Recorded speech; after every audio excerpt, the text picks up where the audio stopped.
Bud Not Buddy by Christopher Paul Curtis, Chapter 4. They hadn't locked the kitchen window. It slid open with just a couple of squeaks. Then I was inside the Amos house, crouched down like a cat burglar. Quick as a rabbit, I looked under the table to see if they'd moved my suitcase. It was still there. I got a whole lot calmer when I picked it up, and it was the right weight. I didn't think they'd taken anything out of it. I couldn't be sure until I looked inside, but I could do that later. I took in a deep breath and looked over at the icebox to see if the shotgun was still there. I let all the air out in a big puff when I saw it. Shucks, you'd think that with Amos's being so doggone mean, they'd worry about leaving a big old gun like that out in the open. What if one of their visitors got real mad at them about something?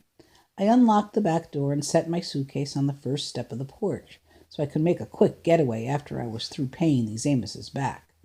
I opened the screen door real quiet and went back into the house. Fair's fair. The Amoses deserved what they were going to get.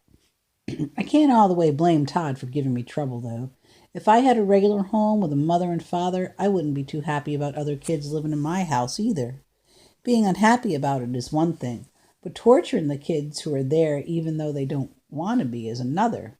It was my job to make sure other kids who didn't know what their mothers and fathers were didn't have to put up with where their mothers and fathers were, didn't have to put up with Todd. My heart started jumping around in my stomach as soon as I reached out for the shotgun.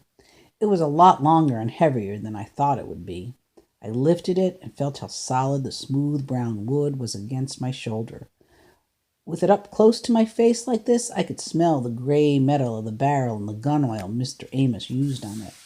I aimed the gun at the stove and pretended I was shooting at an elephant or a dragon or a tiger, or best of all, Todd.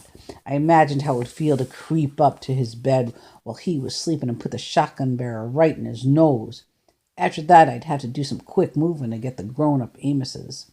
Unless they were real sound sleepers, a shotgun going off in Todd's room would give them a clue that something was going on.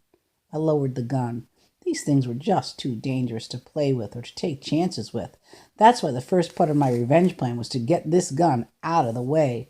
If something went wrong and the Amoses woke up, I didn't want them rushing down to the kitchen to get the gun. I knew they'd shoot me in a flash and tell the home it was an accident. I took the gun outside and put it on the back porch in a corner where they wouldn't be able to see it until daytime. I felt a lot better when it was out of my hands. When I was back in the kitchen, I started opening cupboards looking for the drinking glasses.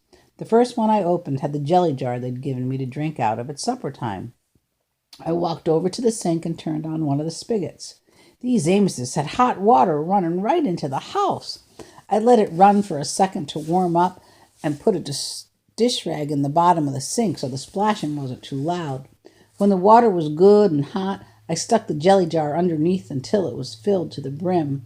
I started down the hall. Todd's door came open easy as anything. I tiptoed over to his bed.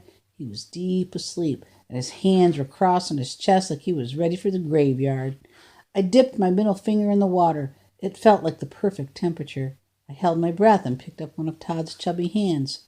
One of the other boys at the home told me if you dip someone's hand in a warm glass of water whilst they're asleep, they don't have any choice but to pee the bed.